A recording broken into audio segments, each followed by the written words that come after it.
नमस्कार बच्चों, आज हम कक्षा 8 का ध्वनि चैप्टर पढ़ेंगे।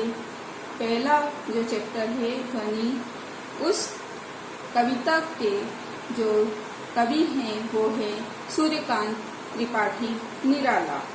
सूर्यकांत त्रिपाठी निराला का जन्म 11 फरवरी 1896 को हुआ और मृत्यु 15 अक्टूबर 1961 को हुई। तो सबसे पहले आइए हम पहला पद देखते हैं। अभी न होगा मेरा अंत, अभी अभी ही तो आया है मेरे वन में मृदुल बसंत, अभी न होगा मेरा अंत। अब इसके शब्दार्थ देखिए। अंत अर्थात समाप्ति, मृदुल अर्थात कोमल, बसंत अर्थात फूल खिलने की ऋतु। अब इसका प्रसंग देख लेते हैं। प्रस्तुत पंक्तियां हमारी हिंदी की पाठ्य पुस्तक वसंत भाग 3 में संकलित कविता ध्वनि से हैं। कविता के कवि सूर्यकांत त्रिपाठी निराला जी हैं। इस कविता में कवि का जीवन के प्रति आशावादी दृष्टिकोण दिखाया गया है। कवि का मानना है कि हमें जीवन के प्रति आशावादी रहना चाहिए, अपनी उम्मीद को नहीं छोड़ना चाहिए और पूरी सकारात्मकता के साथ में पूरे जोश और उत्साह के साथ जीवन का आनंद उठाना चाहिए। बच्चों, इसकी व्याख्या हम इस प्रकार कर लेते हैं। कवि का मानना है कि उनका अंत अभी नहीं होगा, क्योंकि अभी अभी कवि के जीवन के अमृत रूपी वन में बसंत रूपी यौवन आया है, अतः अभी उनका अंत नहीं होगा।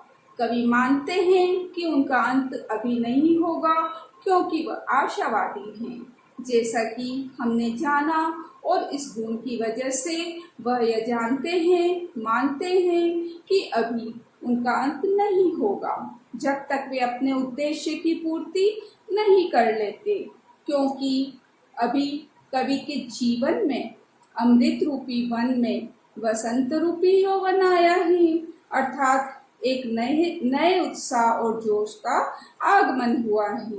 उनके जीवन में फिर से वसंत ऋतु में चारों तरफ फूलों की भरमार और उनकी खुशबू फैली है, जो कि बहुत ही सुंदर है। अतः अभी उनका अंत नहीं होगा। यही कारण है, जैसा कि अभी उत्साह जोश की अधिकता है, तो अभी यह कुछ दिन और ठहरेगा, इसका अंत अभी न होगा।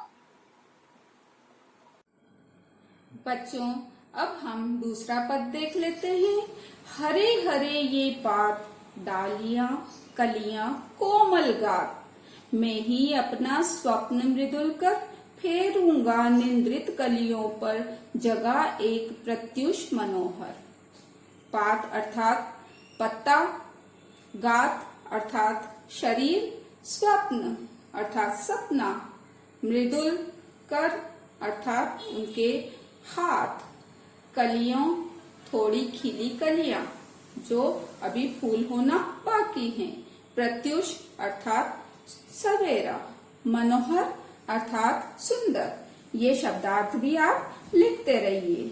अब इसका प्रसंग देख लेते हैं। प्रस्तुत प्रसंग हमारी पाठ्य पुस्तिका बसंत भाग 3 में संकलित कविता ध्वनि से है। कविता के कवि सूर्यकांत त्रिपाठी निराला जी हैं। उपयुक्त जो पंक्तियां हैं उसमें कवि ने प्रकृति की सुंदरता से मनुष्य के मन के भाव कोमल और सुकुमार बन जाते हैं, यह बताया है। मनुष्य प्रकृति से प्रेरणा लेता है और उसमें नए उत्साह जोश को जगा होता है। यही सब कुछ कवि ने बताया है। अब इसकी व्याख्या देख लेते हैं। व्याख्या।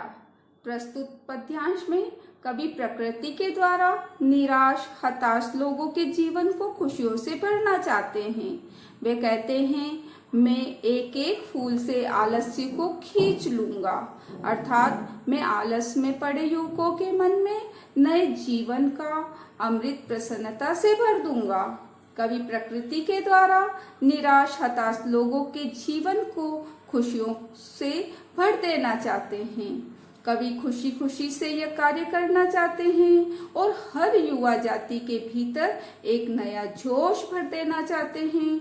उनके आलस को दूर कर देना चाहते हैं, जिससे प्रत्येक मानव सुखमय जीवन जी सके।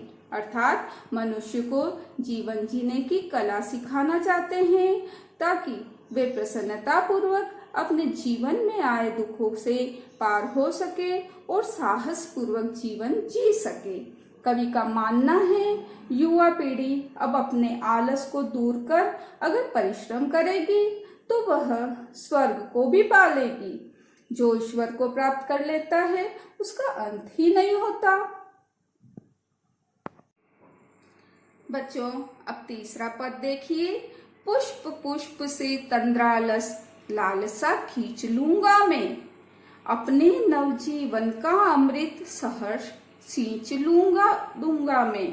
द्वार दिखा दूंगा फिर उनको, हे मेरे वे, जहां अनंत अभी न होगा मेरा अंत। अब इसकी जो प्रसंग है इसके शब्दार्थ देख लेते हैं पहले। पुष्प अर्थात फूल, तंद्रालस यानी कि नींद से अलसाया हुआ, लालसा लालच, नव अर्थात नए, अमृत अर्थात सुधा, सहर्ष अर्थात खुशी के साथ, सींच अर्थात सिंचाई, द्वार दरवाजा, अनंत अर्थात जिसका अभी अंत न हो, जिसका कभी अंत न हो, अंत अर्थात खत्म। ये एक दूसरे के विलोम हैं, अनंत और अंत। अब इसका प्रसंग देखिए।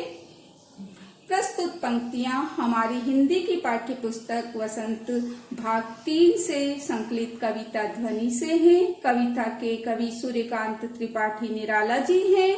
उपयुक्त जो पंक्तियां हैं कवि जीवन से आलस को दूर भगाने की बात कहते हैं तथा कवि कर्म का परिचय देते हैं। अब इसकी व्याख्या देखिए।